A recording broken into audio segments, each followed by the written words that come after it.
And so I'm going to just share a little bit about what I've learnt and how I've come to this as well. So thank you everyone for joining. Oh, this is so fun. So, so back in 2014, I actually trained with a witch, and I did a shamanic herbal apprenticeship. And this, I have to say, was the most terrifying time of my life. Like this, she was a real witch, and she was also like a really, really terrifying witch. And it's such a good story, so I'll definitely save it for another time.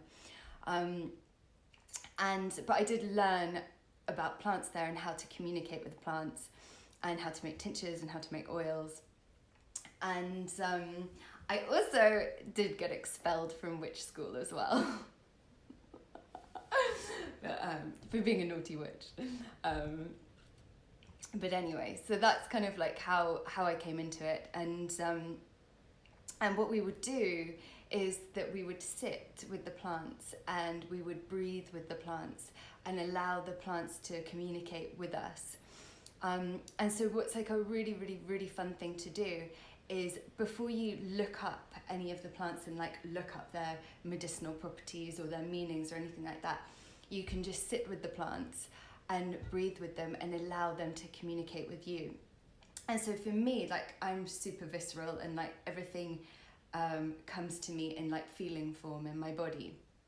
So and we'll actually, before we start on that, we can also have a look at the plant as well. So they're all telling us things. So for example, if we look at the rose, you know, she's like, has this very, very, very strong stem, and it's also these incredible thorns on it.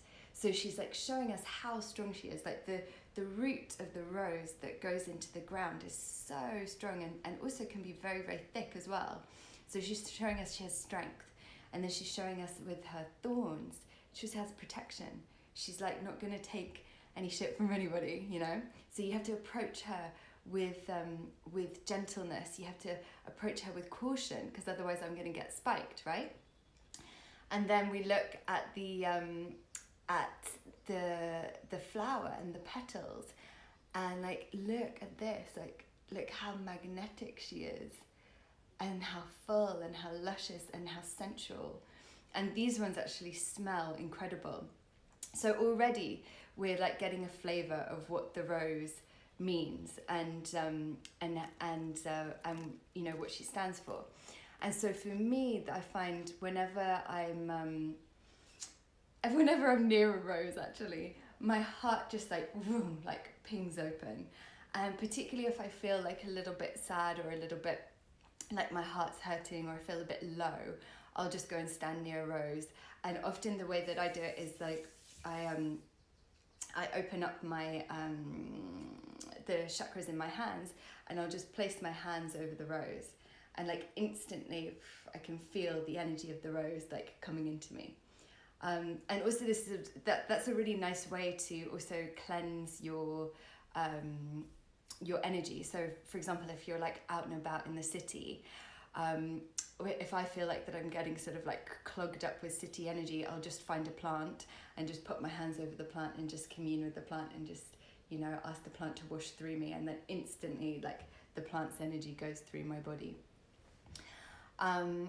And so what we're doing is we're communing with the deva of the plant. So we're communing with the spirit of the plant. So today we're working with rose. So we're asking for the deva of rose to come and to work with us and be with us as we make our medicines.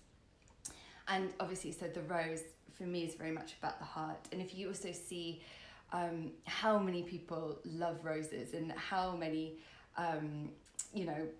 people put pictures on roses on Instagram, and there's a whole, the rose frequency, rose codes, sisterhood of the rose, like goes on and on and on. And so the rose is very, very much present for us right now, and wanting to work with us and be with us. So what I was saying before is you can just sit with the plant to begin with, and just allow the plant to communicate with you. So I've sat with other plants like yarrow, for example, and literally like I've just felt this vroom, vroom, vroom, like this protective warrior come over me, like she was like full power ninja, and I just was like, whoa, I felt like this amazing just strength. And then I looked up the properties of yarrow, and that's exactly what she was for, like on a spiritual level. So I have like a yarrow tincture that I have as a little spray that I spray on me sometimes, like when I'm going out and about. And so for today, what we're going to do is, before we start making our tinctures or anything, we're just going to have a little minute and we're going to sit with this particular rose. And she wanted to come especially to be with us today. And so what we're going to do, there we go, I think you can see properly there, is just taking a little moment, getting yourself comfortable. And also, if you have your own rose there as well, you can commune with that one, and this can be our like collective rose that we're all tuning into. And so the first thing is that the way to commune with a plant is to drop into our heart center. And I'm sure that most of you know how to do that anyway, but for those of you that have a little bit of a struggle with it, I remember my very first mentor, he would say to me, like, breathe from your heart, see from your heart, feel from your heart. And I was like, oh, I just didn't even know how to get there, to be honest. I was so busy, like, in my mind. And the way that I drop into my heart is through feeling. So like instantly now, just connecting into my heart space, I can just feel like, she's softening, she's opening. A really beautiful way to open your heart is to tune into a place in nature, to think of a place in nature, to allow that place to come forward, and naturally your heart just wants to open. So that's sort of, so to begin with, before we're even talking to the plant, we drop into our heart center. So just closing your eyes and just taking a moment just to drop into your heart. And just imagine that you're sending your breath in and out of your heart center.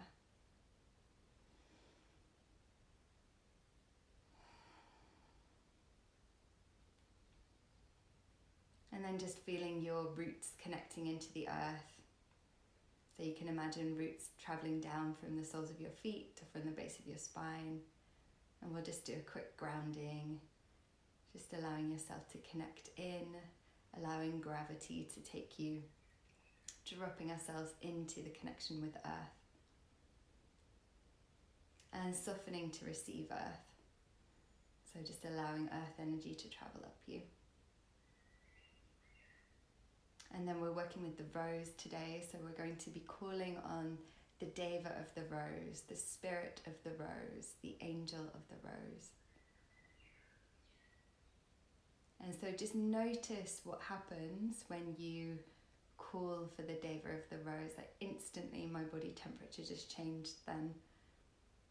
Like I felt like a lightness and an opening in my heart. So just see what you notice. And then we're just going to breathe with the rose. So just breathing, softening your body, and just opening to receive her.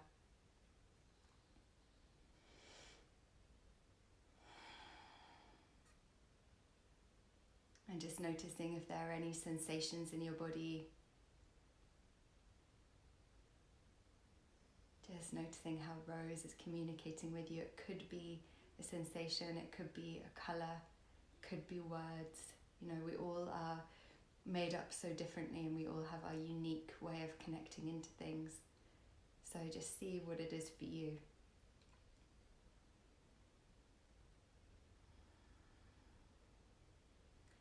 And then we're calling on the spirit of rose and asking her for her guidance as we make our herbal medicine today, as we make our heart medicine. And asking her to infuse these tinctures that we're making with rose frequency, rose love, the unconditional rose love. And that each one of us receives the unique thing that we need in this moment as well, whatever that might be.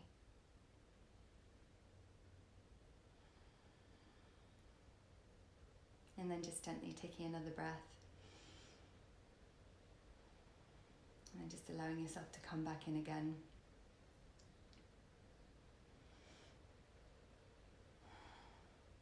And so a few different people messaged me, and one woman I know you wanted to make with dried herbs, and so with the dried herbs you'll only be filling half the jar, not the full jar. Someone else wanted to make it alcohol free, so you will be just placing the petals in a bowl of water, leaving that bowl of water for 2 to 3 hours, preferably in the sun if you can, and then you'll fill your jar up with this water 3/4 of the way, and then you'll add a third, sorry, not 3/4, two thirds, and then you'll add a third of vinegar so that will preserve it. Okay, so let's get started. Right, so I am going to get my jar. I'm going to move this little one to the side for the minute. And so I've got like 2 bowls of petals here. So I've got like a light pink and a darker pink. And these ones like smell totally amazing. And what I'm going to do is make one of them with brandy and then one of them with vodka. And so what you want to do is just take all of the petals off the rose and place them in your jar. And so we can all do this together.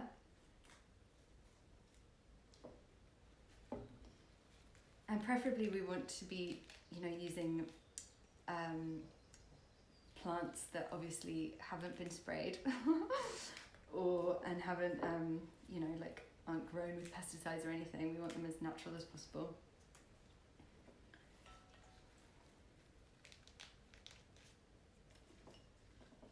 And as you're doing it, just sort of like feeling the rose as well, and like looking at the petals and feeling the texture, so that you're really in communion with this plant.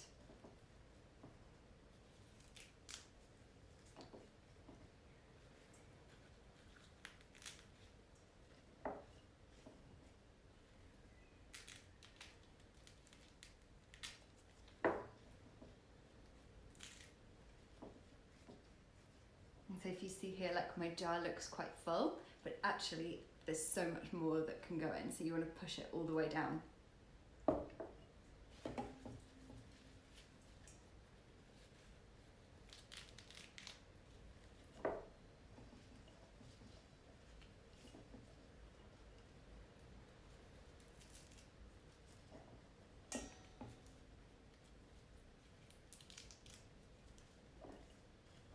And throughout the spring and summer, there's different plants are popping all the time, so we can just be continually making different herbal medicines. Like the last one that I just made was the hawthorn, and then after this I plan to make an elderflower one.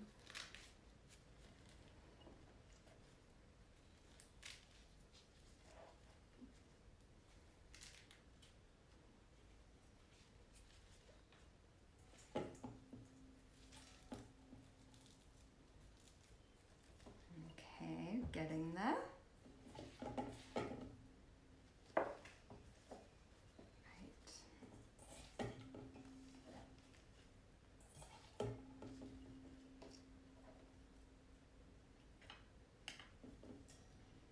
And these are so sweet, because every time like you feel that your heart needs a little bit of extra love, you can take your own medicine that you've made yourself, and that's so special. Like it's really infusing with your own magic, with your own medicine, and you've communicated with the plant beforehand, the spirit of the plant, so it's like extra juicy, and especially for you as well. Okay, so my one is done. It's pretty good. Just pop that on. And then I'm going to do brandy in the first one. I'm always getting in trouble because I steal the brandy from the cupboard. I don't actually drink any of it. I just use it for this kind of stuff. Okay, so I'm going to push that down a little bit, and then I'm just going to fill this all the way up. I'm going to if you can see that. It smells like Christmas. Okay. And oh, look, I have a little spider on my hand. It's so interesting. Every time I do a like some kind of activation thing, I always get a spider on me. I think it means activation complete.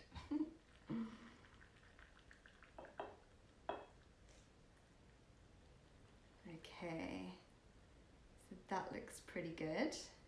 That's nice and full. So you want the plant material to be covered in the solution, right? Or the brandy. Okay, so now what I'm going to do in this one is I'm going to add honey. So I really, really love like sweet things. Like I have such a sweet tooth. And so it feels just extra delicious for me to have honey in. And this actually honey is from our garden. So we have bees in the garden here. So this one is from the last summer. And so also what we're doing is we're adding in the medicinal properties. So the antioxidants and antibacterial and antiviral. And obviously, if you're vegan, you don't need to add honey in at all. This is like an optional step. Like sometimes I put honey in, sometimes I don't. But I like it with the brandy one. And I'm one of those people that doesn't measure anything really. And so I just put in like a good dollop, however much I feel like, however much I can fit in, to be honest.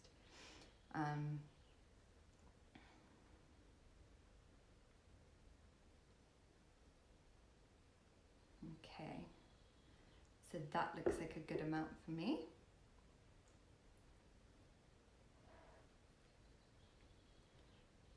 Let's use that off. There we go. Put that there. Okay, so now I'm going to put the jar on.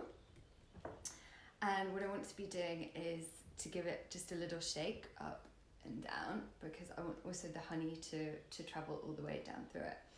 But what I will do now is leave this in a cupboard, like in a darkish place, for a month to 6 weeks, and then it will be ready to use. And you can also, turn the jar whenever you feel like it. Like I to be honest, I just leave mine in the cupboard and then just go for it when it's ready. Okay, so we've done our brandy and honey one. Now I want to make a vodka one as well. So I'm going to use the pink petals for this one. And the difference between the brandy and the vodka is really just flavor, I think. The medicinal properties feel the same. It kind of it's almost like they just sort of taste different. Like the brandy one is more like a kind of sweet elixir because I put the honey in, and then the vodka one I don't put any honey in, so it's a little bit more tart. Oh yeah, the other thing is to label the jar and put the date on. I have obviously not bought the labels. That is exactly the type of thing that I forget to do. And so I will label mine when I go, when I get back to the labels.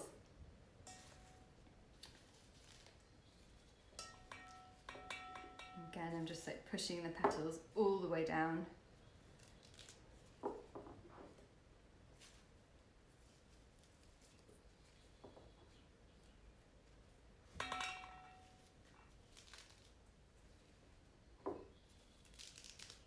Oh, and the other thing that is also amazing to do is to connect into the fairy realm as well.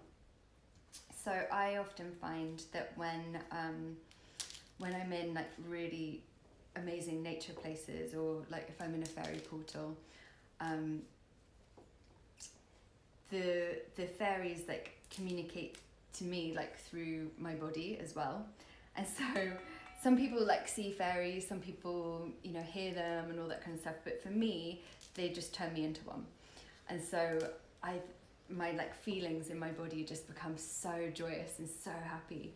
And then I might look in the mirror and then like I have like all of my features look way more fairy than usual. So that's like another thing that is fun to do as well, to be able to tune into the Deva kingdom, to the fairy kingdom. Oh, sorry, I'm making a noise there. And again, you know, like we're all like learning about our own instruments. You know, how do you communicate with the plant realms, the fairy realms, Okay, that looks good. Right. So now we're going to add the vodka. This one is an 80 proof. This is the highest proof I could find. When I was taught in by the witch, we used 100 proof, but that was in America, and the 80 proof is the highest one that I can find here. So I'm just pouring that in again.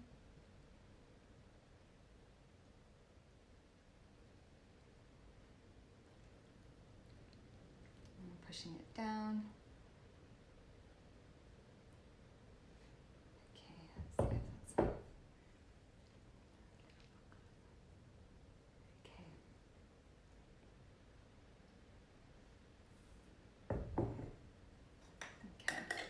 Good. And then, okay, so these ones don't look that pretty at all. However, these are ones that I made last year, unlabeled. But if I look back in my photos, I'll be able to tell. And so one of them, I think this one was with vodka, and that one was with brandy. And what I will do, which I haven't done yet, obviously, is strain the liquid from the plant material and put that into a tincture bottle. So you don't blend the plant material or anything, you just strain the liquid out as well. And then, yes, so then now we all have our own heart medicine. So here's my little pink one, that one's with the vodka. And here's my pale pink one, that's with the brandy and the honey. And like I said, I'll just leave these in the cupboard for 4 to 6 weeks, and then be able to start working with them and taking them. And I feel like with the rose one, you just take as much as you feel like that you want to. Like I'll have like maybe 3 or 4 drops or a dropper full, and just see how I feel with that. And then if I feel like I need a little bit more, I'll take a little bit more. And sometimes even I can just hold the jar, and that's enough as well. So it's just a really, really, really, really fun exploration, and you know, for me, like I just love learning about plants, hanging out with plants. I love eating them, like little flowers, and so yeah, so just have fun with it. And I think that is it. I think I covered everything there. Message me if you have any questions, and oh yes, sorry, we didn't finish yet. We just have to say thank you. And so just closing our eyes again and just giving our thanks to the spirit of the rose, and thanking her for guiding us and being with us, and just thanking our hearts for receiving her medicine, and thanking Earth for holding us. And then just knowing that you have this as a tool, as a resource in your life now, so you can start playing as well. But also look up the different, when you're working with a new plant, like make sure that you know which part of the plant you can use, you know, because there's obviously different properties within like the flower, the root. So you want to make sure that you are working with the right part of the plant. Okay, so much love. Bye.